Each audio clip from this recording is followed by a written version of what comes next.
स्वागत है आपका हमारे YouTube चैनल में। तो इस वीडियो में देखेंगे 7 क्लास का साइंस चैप्टर 6 श्वसन 5 तक कंप्लीट हो गया है। प्ले लिस्ट में जाकर देख लीजिएगा, सारा वीडियो मिल जाएगा। छठा चैप्टर है श्वसन। श्वसन को समझते हैं। श्वसन क्या होता है देखिए, रेस्पिरेशन इंग्लिश में कहते हैं।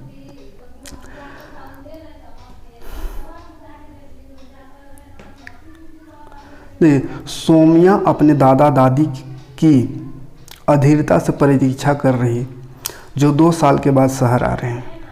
वह जल्दी से बस स्टॉप पहुंचना चाहती है ताकि उनका स्वागत कर सके। तो कोई सोमिया की कहानी से शुरू करेंगे। यहाँ पे बुक में दिया है कि एक सोमिया है जो अपने दादा दादी का बहुत बेसब्री से इंतज़ार कर रही है, जो कि शहर से आ रही है 2 साल बाद, है ना। शहर आ रही है 2 साल बाद, गांव से शहर आ रही है। इसलिए वो दौड़ती हुई कुछ ही मिनट में बस स्टॉप पहुंच गई। उसकी सांस तेज़ी से चल रही थी, तो दौड़ के वो उनके इंतज़ार में दौड़ के बस स्टॉप पहुंची तो सांस उनकी तेज़ी से चलने लगी। दौड़ने से तो सांस तेज़ी से चलेगी। उसकी दादी ने उनसे पूछा कि तुम हाँफ क्यों रही हो। उसने बताया कि वह दौड़ती हुई आई। सही है, दौड़ती हुई आई इसलिए हाँफ रही है। क्या दौड़ने के बाद सांस तेज़ी से चलने लगती है? ऐसा क्यों होता है? हम सांस लेते ही क्यों हैं? तो दौड़ते हैं उस समय हमारा सांस तेज क्यों हो जाता है, या फिर हम सांस लेते ही क्यों हैं? यही सब का जवाब यहाँ पे हमको समझना है। ठीक है, हमारे शरीर के प्रत्येक कार्य के लिए ऊर्जा की आवश्यकता होती है। जितना भी शरीर में काम होता है सभी के लिए ऊर्जा की आवश्यकता होती है। हमें दौड़ने, खाने, सीढ़ी चढ़ने, कपड़ा धोने, खाना पकाने, लिखने और यहाँ तक कि सोने के लिए भी ऊर्जा की आवश्यकता होती है। माने हर काम के लिए ऊर्जा की आवश्यकता होती है। यह ऊर्जा कहाँ से आती है? यह ऊर्जा भोजन से हमारे शरीर को प्राप्त होती है, परंतु भोजन में संचित ऊर्जा की विमुक्त के लिए श्वसन आवश्यक है। तो ये जो ऊर्जा होता है, वो ऊर्जा में तो भोजन से मिलती है, लेकिन भोजन का जो ऊर्जा मिलता है, जो भोजन में संचित ऊर्जा होता है, उसको निकालने के लिए हमको उस ऊर्जा को उपयोग के लिए श्वसन की आवश्यकता होती है। बिना श्वसन का वो ऊर्जा कोई काम का नहीं होगा। भोजन से संचित ऊर्जा को विमुक्त करने की प्रक्रिया श्वसन कहलाती है। तो श्वसन किसको कहते हैं? तो भोजन जो खाते हैं उसमें जो ऊर्जा होता है, उस ऊर्जा को निकालना ही श्वसन कहलाता है, विमुक्त करना ही श्वसन कहलाता है। ठीक है, आइए श्वसन के अंतर्गत विभिन्न प्रक्रियाओं के बारे में जानने का प्रयास करें। तो श्वसन के उपरांत क्या क्या क्रिया होता है, कैसे होता है, वो सबको जानने के प्रयास करते हैं। चलिए, श्वसन की विभिन्न अवस्थाएं। संपूर्ण श्वसन क्रिया को 2 भागों में बांटा गया है। श्वसन को 2 भाग में बांटा गया है। कौन कौन सा है? पहला है बाह्य श्वसन, दूसरा है अंतः श्वसन। ठीक है, बाह्य श्वसन और जिसको इंग्लिश में बोलते हैं एक्सटर्नल रेस्पिरेशन, अंतः श्वसन जिसको इंटरनल रेस्पिरेशन। तो बाह्य श्वसन क्या होता है? बाह्य माने बाहरी श्वसन क्या है? देखिए, बाहरी वातावरण से ऑक्सीजन को कोशिकाओं में पहुंचाना तथा उसके उपयोग के बाद कार्बन डाइऑक्साइड को कोशिकाओं से बाहर वातावरण में छोड़ने की प्रक्रिया बाह्य श्वसन कहलाती है। तो बाहर का श्वसन किसको कहते हैं? बाहर का वातावरण से हम ऑक्सीजन को लेते हैं, नाक की सहायता से ऑक्सीजन को प्रवेश कराते हैं अंदर, और वो ऑक्सीजन कोशिकाओं तक पहुंचता है। कोशिका से फिर वो रिएक्शन करता है कोशिका में और कार्बन डाइऑक्साइड बनता है। कार्बन डाइऑक्साइड को फिर बाहर छोड़ देते हैं। तो ये जो अंदर और बाहर किए, वातावरण से ऑक्सीजन लिए और वातावरण में फिर कार्बन डाइऑक्साइड छोड़ दिए, यही प्रोसेस को बाह्य श्वसन कहते हैं। ठीक है, बाह्य श्वसन में होने वाली क्रिया को भी 2 भागों में बांटा गया है। बाह्य श्वसन में 2 क्रिया होता है। एक को बोलते हैं श्वासोच्छ्वास, है ना, यानी ब्रीदिंग, और एक को बोलते हैं गैसों का परिवहन, ट्रांसपोर्टेशन ऑफ गैसेस। तो ब्रीदिंग और ट्रांसपोर्टेशन ऑफ गैसेस क्या है उसको समझते हैं। देखिए,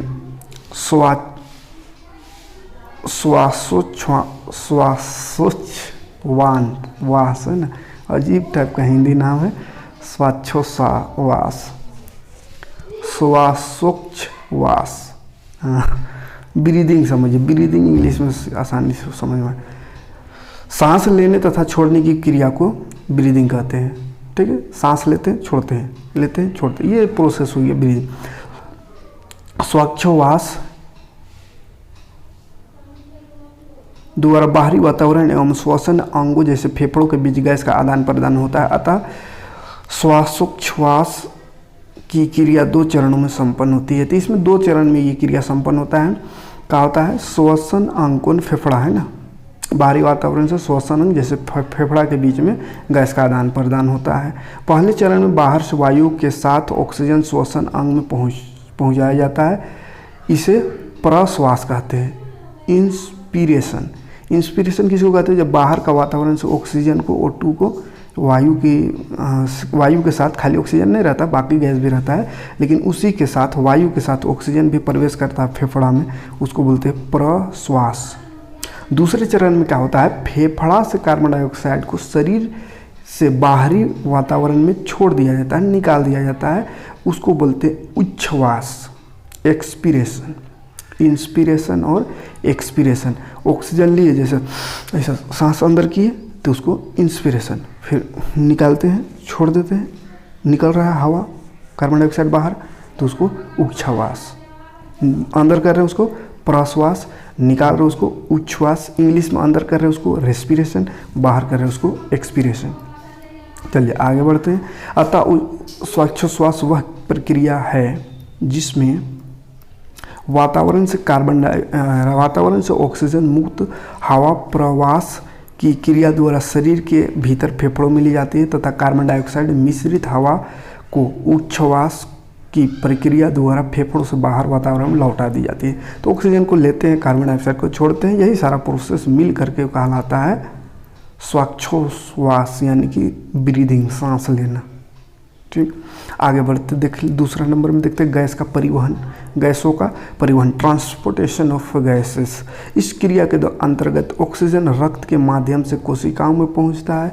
कोशिका में ऑक्सीकरण के फलस्वरूप उत्पन्न कार्बन डाइऑक्साइड कोशिका से पुनः रक्त के माध्यम से फेफड़ा में पहुंचता है।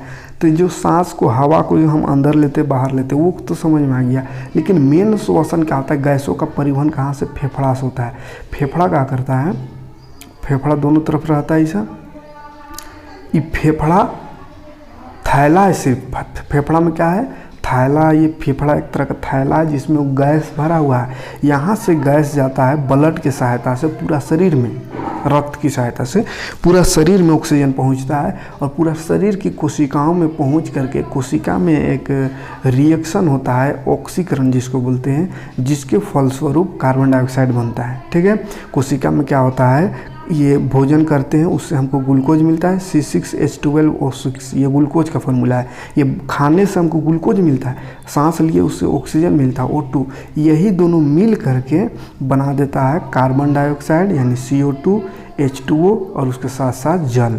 तो 3 चीज़ बनता है जिसमें से CO2 को बाहर निकाल देते हैं, पानी शरीर में रहता है, और ऊर्जा बनता है जो कि हमारे शरीर में काम करने के लिए उपयोगी होता है। ठीक, कोई दिक्कत नहीं यहाँ तक। अब देखते हैं इसका अंतः श्वसन क्या होता है। ये बाहरी श्वसन हो गया है, बाहरी श्वसन हो गया, अंतः श्वसन समझते हैं। अब इस प्रक्रिया में कोशिका में मौजूद भोज्य पदार्थ ग्लूकोज ऑक्सीजन के द्वारा ऑक्सीकृत होकर कार्बन डाइऑक्साइड, जल और ऊर्जा ATP के रूप में निर्माण करता है। तो वही चीज़ अभी जो समझा है, ऑक्सीजन जाता है फेफड़ा में, पहले फेफड़ा से ब्लड लेकर के ऑक्सीजन को पूरा शरीर में पहुंच जाता है, हर जगह शरीर का हर एक अंग में होता है श्वसन, है ना। सभी कोशिकाओं तक ऑक्सीजन पहुंचता है और वहाँ पे रिएक्शन करके बनता है कार्बन डाइऑक्साइड, जल और ऊर्जा। ठीक है, अंतः श्वसन चूँकि कोशिका का अंदर होता है, इसलिए इस प्रक्रिया को कोशिकीय श्वसन, सेलुलर रेस्पिरेशन भी कहते हैं। तो ये जो कोशिका के अंदर का जो श्वसन हो रहा है उसको क्या बोलते हैं? सेलुलर रेस्पिरेशन या कोशिकीय श्वसन या अंतः श्वसन भी कहते हैं। एगो तो बाहरी श्वसन पड़ेगी जो नाक से हवा को अंदर करते बाहर करते, वो बाहरी श्वसन हो गया। हमको लगता है बस उतना ही सा श्वसन होता है, लेकिन उतना समय नहीं होता है। मेन श्वसन अंदर में होता है, अंतः श्वसन जिसको कहेंगे, कोशिका के अंदर, जिससे हमको ऊर्जा मिलता है और वहीं पे कार्बन डाइऑक्साइड बनता है। उसको फिर से ब्लड आकर के फेफड़ा को दे देता है, लेकर के फेफड़ा से फिर हम नाक से निकाल देते बाहर। ठीक है, चलिए आगे बढ़ते हैं। तो ये देखिए कोशिका में क्या क्या होता है। कोशिका में भोजन करते हैं, ऑक्सीजन वायु से मिलता है और भोजन दोनों मिलता है कोशिका में। ठीक है, भोजन और ऑक्सीजन, भोजन से हमको ग्लूकोज मिलता है और ये वायु से ऑक्सीजन। तो ऑक्सीजन और ग्लूकोज दोनों कोशिका में मिल करके बनाता है कार्बन डाइऑक्साइड, ऊर्जा और जल। पानी शरीर में रह जाएगा, ऊर्जा भी शरीर में रह जाएगा, जिससे हम काम धंधा कर पाते हैं। कार्बन डाइऑक्साइड फिर से बाहर निकाल देते हैं, ब्लड इसको लेकर के फेफड़ा को देता है, फेफड़ा से हम नाक की सहायता से बाहर कर देते हैं। कोशिकाओं में जब ऊर्जा उत्पादन के लिए ग्लूकोज अणुओं का विखंडन ऑक्सीजन की उपस्थिति में कार्बन डाइऑक्साइड जल में होता है, मतलब ये जो ग्लूकोज है वो टूट जाता है किसमें, कार्बन डाइऑक्साइड और जल में, तब यह प्रक्रिया ऑक्सी या वायु शोषण कहलाता है। ऑक्सी शोषण या वायु शोषण किसको कहते हैं, तो वही भोजन करते हैं उससे मिलता है ग्लूकोज। ये ग्लूकोज ऑक्सीजन से अभिक्रिया करता है, ऑक्सीजन से मिलता है, और ऑक्सीजन और ग्लूकोज जब मिलता है तो ग्लूकोज टूट करके दो चीज़ बनता है, वो कार्बन डाइऑक्साइड बन जाता है, वो जल, कार्बन डाइऑक्साइड और जल बन जाता है। तो यही प्रोसेस को, ये टूटने की प्रक्रिया को ऑक्सी या वायुवीय श्वसन कहते हैं, एरोबिक रेस्पिरेशन। ठीक, देखिए यहाँ पर ग्लूकोज ऑक्सीजन मिलता है, कार्बन डाइऑक्साइड जल और ऊर्जा बनता है। ठीक, चलिए आगे बढ़ते हैं। जब ग्लूकोज का विखंडन ऑक्सीजन की अनुपस्थिति में होता है तब वह प्रक्रिया अनोक्सी या अवायवीय श्वसन कहलाता है। बोला जब ग्लूकोज जो है टूटता है बिना ऑक्सीजन से, ग्लूकोज अगर टूट रहा है ऑक्सीजन की सहायता से तो उसको वायवीय श्वसन, एरोबिक रेस्पिरेशन, और बिना ऑक्सीजन का अगर टूट जाए, देखिए ऑक्सीजन की अनुपस्थिति माने ऑक्सीजन, बिना ऑक्सीजन का ही ग्लूकोज अगर टूट जावे तो उसको कहते हैं अवायवीय श्वसन। ठीक, इस क्रिया में ग्लूकोज अणु ऑक्सीजन की अनुपस्थिति में अल्कोहल तथा कार्बन डाइऑक्साइड बनाता है। इनके साथ ऊर्जा का भी उत्पादन होता है। तो बिना ऑक्सीजन का भी ग्लूकोज टूटता है, लेकिन ये आदमी में नहीं होता है। ठीक है, देखिए कैसे होता है बिना ऑक्सीजन का। ये ग्लूकोज है, ये टूट जाता है, अल्कोहल, कार्बन डाइऑक्साइड और ऊर्जा, तीन चीज़ में, इसमें भी ऊर्जा मिलता है। ठीक है, तो ये ईस्ट में होता है, ईस्ट शराब बनाने के लिए उपयोग होता है। अल्कोहल देखिए इसमें टूट रहा है, अल्कोहल बन रहा है, अल्कोहल शराब है, और उसके साथ कार्बन डाइऑक्साइड बनता है, फिर ऊर्जा भी रहता है, थोड़ा मिलता है उसमें। तो ईस्ट एक कोशिकीय जीव है, ईस्ट अवायवीय रूप से शोषण करते हैं और इस प्रक्रिया में अल्कोहल निर्मित करते हैं, अतः इसका उपयोग शराब तथा बियर बनाने में किया जाता है। तो चूंकि इसमें अल्कोहल बन रहा है, देखिए अल्कोहल, इसलिए इसका उपयोग शराब या बियर बनाने में किया जाता है। ठीक है, झारखंड में क्या चीज़ का उपयोग होता है, ईस्ट का उपयोग नहीं होता झारखंड में। झारखंड में ईस्ट की जगह रानू गोली का इस्तेमाल कर स्थानीय पेय पदार्थ हंडिया का निर्माण किया जाता है। ठीक है, तो झारखंड के हैं, आप लोग जानते होंगे, हंडिया देखे होंगे। हंडिया कैसे बनता है, तो रानू गोल गोल रहता है, सफ़ेद सफ़ेद, उसका इस्तेमाल करके बनाया जाता है। हमारी पेशी कोशिका, आप देखिए कोशिका श्वसन समझ में आ गया। दो तरह का श्वसन समझ में आया, एक बाह्य श्वसन, बाहरी श्वसन जो ऑक्सीजन लिए कार्बन डाइऑक्साइड छोड़े नाक, वो बाहर का हो गया। अंदर क्या होता है, तो कोशिका में ऑक्सीजन जो है मिलता है ग्लूकोज से, और वो हमको देता है कार्बन डाइऑक्साइड, जल और ऊर्जा, जिसमें से कार्बन डाइऑक्साइड को फिर से निकाल देते, फेफड़ा तक पहुंचाता है ब्लड से हम बाहर निकाल देते हैं, ब्लड से नहीं फेफड़ा से। तो ये दो तरह का श्वसन देखें, अंतः श्वसन है ना, और एक बाह्य श्वसन। अब देखते हैं ये हमारी पेशी कोशिका का क्या इसमें, ये पेशी कोशिकाएं भी अवायवीय रूप से श्वसन कर सकती है, लेकिन ये ऐसा थोड़ा समय तक ही कर सकती है। वास्तव में यह प्रक्रम उस समय होता है जब ऑक्सीजन की अस्थायी रूप से कमी हो जाती है। बहुत देर तक व्यायाम करने,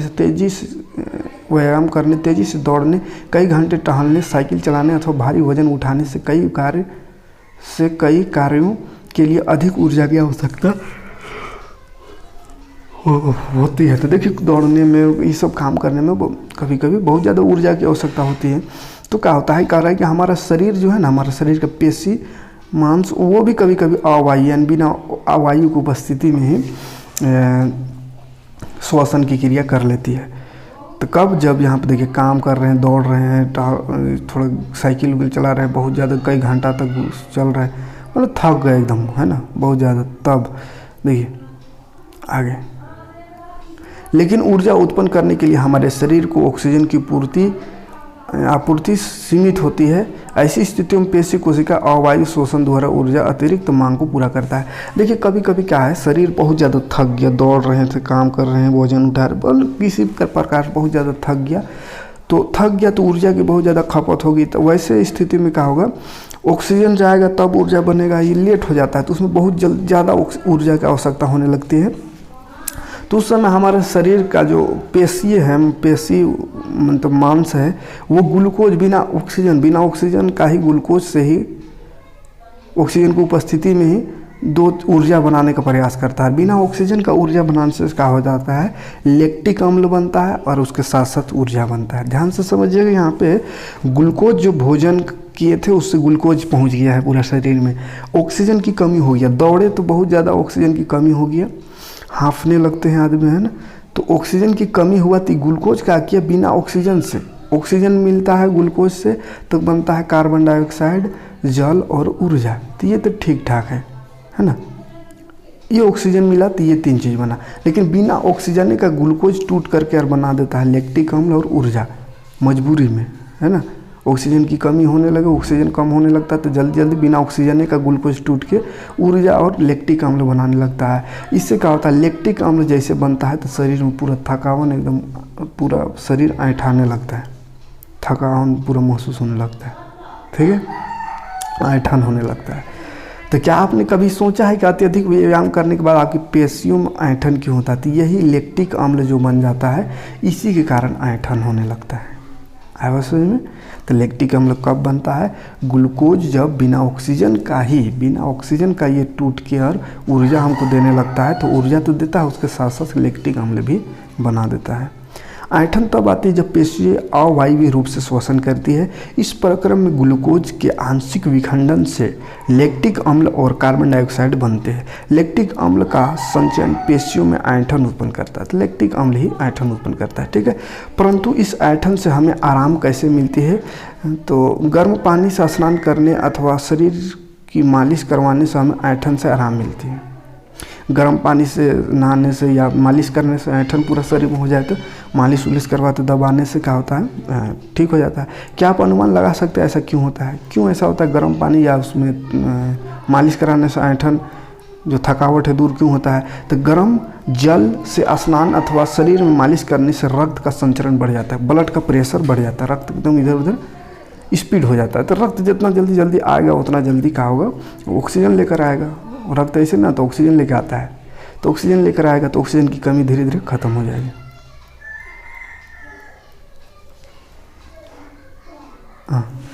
इसके परिणाम स्वरूप पेशी ऊतकों का ऑक्सीजन की आपूर्ति बढ़ जाती है। ऑक्सीजन की आपूर्ति बढ़ जाएगी क्योंकि ब्लड प्रेशर, ब्लड सर्कुलेशन बढ़ेगा तो ऑक्सीजन भी बढ़ेगा, है ना।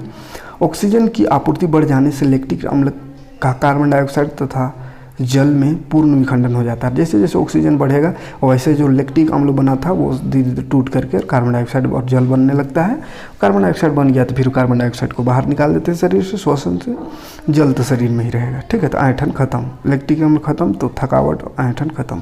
श्वसन के फलस्वरूप बनने वाले पदार्थ के बारे में समझने के लिए आइए क्रियाकलाप करते हैं। एक क्रियाकलाप देखते हैं। एक प्रखनली में तुरंत तैयार किया हुआ चूने का जल लीजिए। अब गोल कागज में एक छिद्र बनाइए।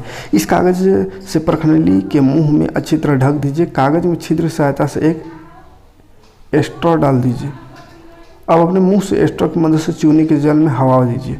क्या आप बता सकते हैं क्या हो रहा है? आप देखेंगे चूने का जल धीरे धीरे दूधिया हो जाता है। इससे क्या पता चलता है? चूने के जल में कार्बन डाइऑक्साइड डाला जाता है तो वह दूधिया हो जाता है। इससे पता चलता है कि उच्छ्वासित या सांस द्वारा छोड़े गए हवा में कार्बन डाइऑक्साइड होता है। तो सांस द्वारा छोड़े गए हवा में कार्बन डाइऑक्साइड होता है, ये तो पता है।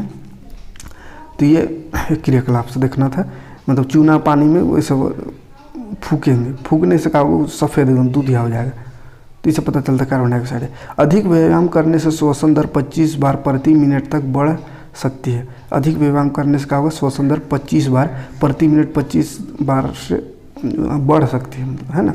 जब हम व्यायाम करते हैं तो तेजी से तथा गहरी सांस लेते हैं, इस प्रकार अधिक ऑक्सीजन ग्रहण करते हैं। विभिन्न परिस्थितियों में श्वसन दर के बारे में समझने के लिए एक क्रियाकलाप कीजिए। अपने वर्ग कुछ सहपाठियों को श्वसन दर नोट कीजिए और निम्नलिखित सारणी पूरा कीजिए।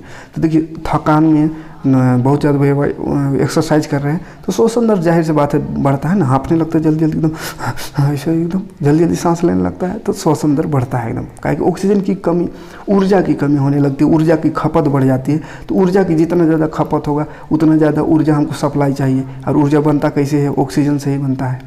तो इसलिए जल्दी जल्दी ऑक्सीजन को लेते हैं ताकि जल्दी जल्दी ऊर्जा बने। और जब ऑक्सीजन की कमी से ही ऑक्सीजन अगर कम हो गया और ऊर्जा की आवश्यकता बढ़ती रही तो ऐसी स्थिति में क्या होने लगता है? लैक्टिक अम्ल बनने लगता है। बिना ऑक्सीजन का ग्लूकोज टूटने लगता है ऊर्जा में, तो लैक्टिक अम्ल साथे बना देता है, और लैक्टिक अम्ल बनता है तो पूरा शरीर में ऐंठन आने लगता है।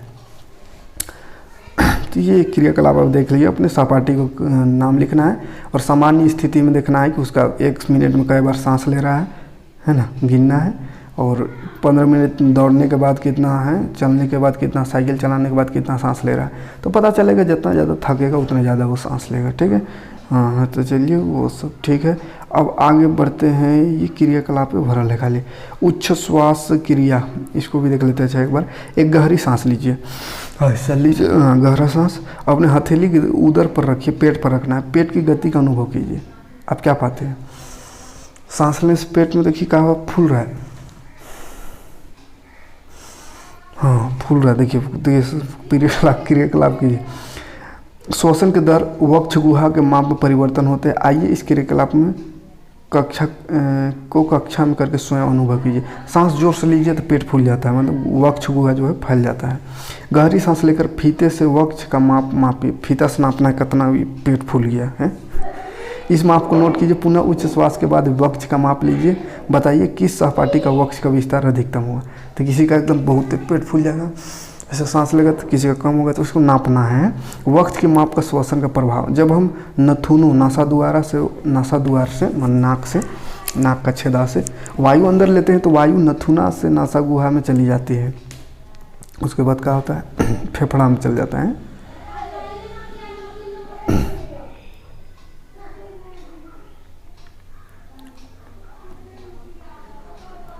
देखिए क्या होता है यह,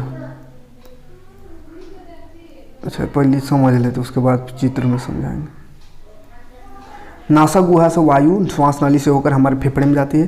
फेफड़े वक्ष गुहा में स्थित होते हैं। वक्ष गुहा पार्श्व में पसलियों से घिरी होती है। एक बड़ी पेशी परत जो डायफ्राम कहलाती है, जो वक्ष गुहा को आधार प्रदान करती है। श्वसन में डायफ्राम और पसलियों से बने पिंजर की गति सम्मिलित होती है। अतः श्वसन के समय पसलियाँ ऊपर और बाहर की ओर गति करती है और डायफ्राम नीचे की ओर गति करती है। यह गति हमारी वक्ष गुहा के आयतन को बढ़ा देता है और वायु फेफड़ों में आ जाती है। फेफड़ा वायु से भर जाती है। उच्च श्वसन के समय माने सांस निकालने समय पसलियाँ नीचे और अंदर की ओर आ जाती है, जबकि डायफ्राम ऊपर की ओर अपने पूर्व स्थिति में आ जाती है। इससे वक्ष गुहा का आयतन कम हो जाता है और वायु फेफड़े से बाहर ढकेल दी जाती है। देखिए समझिए क्या होता है, यहाँ में नहीं समझ में आया वो चित्र में समझिए। देखिए जब सांस लेते है हवा गया फेफड़ा में, ठीक है, फेफड़ा में गया तो फेफड़ा के नीचे ये दिख रहा है डायफ्राम है, ये वाला, ये नीचे डायफ्राम है और ये पसली है, ये तो दिख रहा है पसली, ये हड्डी सफ़ेद और ये नीचे से यहाँ से आता है ऐसा डायफ्राम है। तो जब ऑक्सीजन आता है अंदर, ऐसा ऑक्सीजन अंदर आ रहा है तो ये डायफ्राम आ जाता है नीचे, डायफ्राम नीचे आ जाता है, ठीक है, डायफ्राम नीचे आ जाएगा। डायफ्राम का होगा नीचे आ जाएगा, है ना। जैसे यहाँ पे देखिए नीचे आया हुआ डायफ्राम, यहाँ नीचे है, यहाँ ऊपर आ गई, यहाँ ऊपर है सटा हुआ।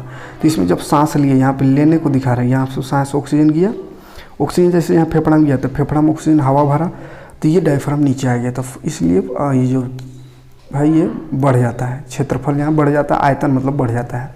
हवा कोई चीज़ भरेंगे तो बढ़ेगा ही, और ये डायफ्राम नीचे आ जाता है, पूरा जगह इसलिए फूल जाता है, ठीक है।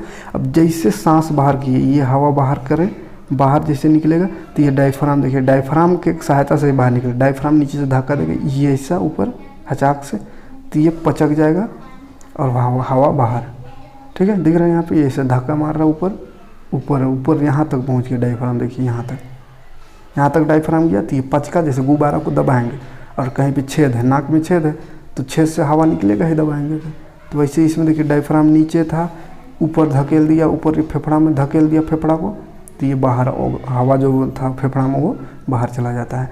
तो इस तरह से श्वसन होता है। ये डायफ्राम की बहुत ज़्यादा इंपॉर्टेंट है। इसमें डायफ्राम ढकेलता है, इसको ऊपर ले दिया, दबा दिया फेफड़ा को, फेफड़ा से ऑक्सीजन बाहर पचक गया, है ना, ऐसा होता है। इसलिए अगर ये टूट गया डायफ्राम, एक्सीडेंट होने में कभी कभी क्या होता है, डायफ्राम अगर किसी तरह टूट गया तो फिर समस्या है, फिर सांस ले नहीं सकेगा, सांस अंदर किया अंदर रह गया। अन्य जंतुओं से श्वसन देखिए, अन्य जंतुओं में कैसे श्वसन होता है, मानव में तो समझ में आ गया।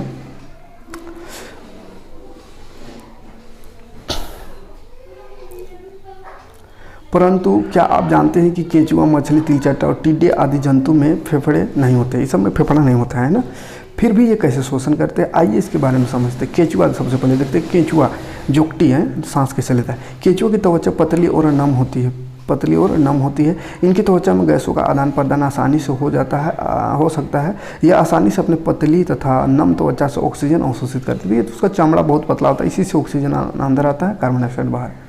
पूरा शरीर रहता है, इसका कोई स्पेशल अंग नहीं रहता है श्वसन का। यह श्वसन के बाद कार्बन डाइऑक्साइड वातावरण में छोड़ता है।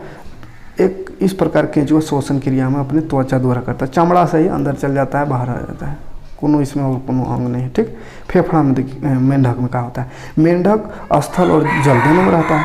इनमें दो प्रकार की श्वसन अंग पाया जाता है, पानी में रहता है और जल स्थल में, दोनों में रहता है। तो दो तरह का इसमें श्वसन होता है। पानी में रहता है तो उस समय त्वचा द्वारा सांस लेता है, और जमीन में रहता है तो फेफड़ा द्वारा, फेफड़ा भी इसमें होता है। ठीक है, फेफड़ा द्वारा, जमीन में रहेगा तो फेफड़ा से सांस लेता है, पानी में रहेगा तो त्वचा यानी चमड़ा से सांस लेता है। ठीक, अच्छा सोचिए, यदि किसी जीव का श्वसन अंग ना हो तो क्या होगा, सोचिए बाबू, सांस नहीं लेगा तो क्या होगा, मर ही जाएगा वो, क्या होगा। तिलचट्टा देखिए, तिलचट्टा, तिलचट्टे में छोटे छोटे छिद्र होते हैं। इन छिद्रों से को श्वास रंध्र कहते हैं। इनके शरीर में गैस का विनिमय के लिए वायु नलियों का जाल बिछा होता है। इस जाल को श्वासनाल या वातक कहते हैं। देखिए तिलचट्टा में क्या होता है, छोटे छोटे शरीर में छिद्र होता है, इसमें पूरा देखिए जाल जैसा बिछा हुआ है, तो ये श्वसन नली है, समझिए, है ना, श्वासनाल या श्वसन का नली, इसी से श्वसन इसका हो जाता है। इसमें छोटा छोटा छिद्र है, उसी से ऑक्सीजन का आदान प्रदान। आगे बढ़ते हैं तो देखते हैं आगे, ऑक्सीजन समृद्ध वायु श्वास रंध्रों द्वारा श्वसन नालों में जाकर शरीर के ऊतकों से होकर शरीर के प्रत्येक कोशिकाओं में पहुंचता है। कोशिकाओं से कार्बन डाइऑक्साइड श्वास नालों में आती है और फिर श्वास रंध्रों से बाहर निकल जाता है। मतलब छोटा छोटा छिद्र है, उसी से ऑक्सीजन गया और कार्बन डाइऑक्साइड बाहर आ जाता है। तो ये तिलचट्टा में होता है। मछली में कैसा होता है, तो मछली में गिल्स द्वारा होता है। मछली तथा पानी में रहने वाले जीवों में गलफड़ा या कुलोम या गिल, गलफड़ा कुलोम गिल एक ही चीज़ है ना, तो गलफड़ा होता है या कुलोम या गिल सब एक ही चीज़ का नाम है ना, पाया जाता है। जिससे क्या होता है, गिल जल में खुली ऑक्सीजन का उपयोग श्वसन के लिए करता है। गिल मछली के सिर के ऊपरी भाग में दोनों तरफ पाया जाता है। ये वाला दिख रहा है, दोनों तरफ से फटल रहता है, उसी को गिल कहते हैं। ये इस तरह से दोनों तरफ रहता है और इससे ये पानी में घुला हुआ ऑक्सीजन को लेता है और श्वसन करता है। क्या अन्य सजीव की तरह पौधा भी श्वसन करता है? बिल्कुल श्वसन करता है। इसमें श्वसन के लिए क्या संरचना होती है, तो पौधा में भी श्वसन के लिए पत्तों में होता है रंध्र, है ना, छोटा छोटा। आप जानते हैं कि पौधों की पत्तियों के अन्य भागों में ऑक्सीजन का और कार्बन डाइऑक्साइड, ये ऑक्सीजन और कार्बन डाइऑक्साइड, उसके बाद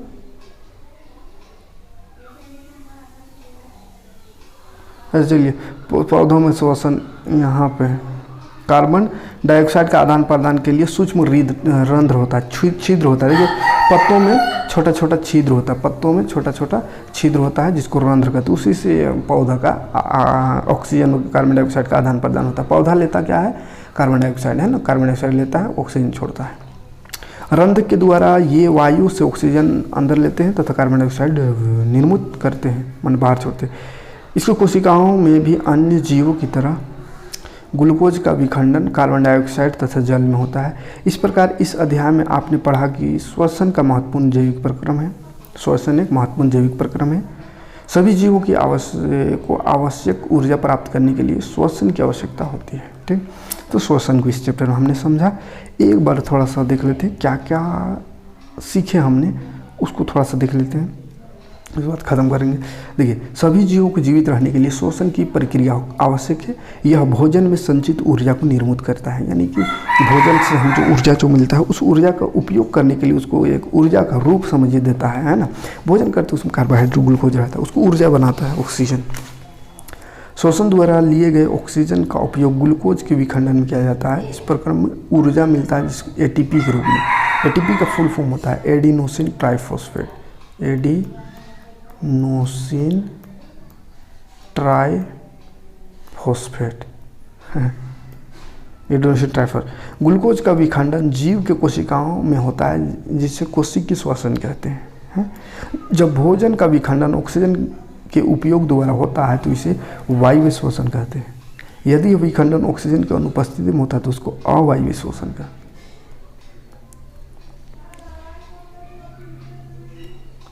एक प्रश्वास तथा उच्छ्वास का एक श्वास कहलाता है, माने एक बार लेते हैं और एक बार छोड़ते हैं, उसको एक श्वास यानी एक श्वसन का।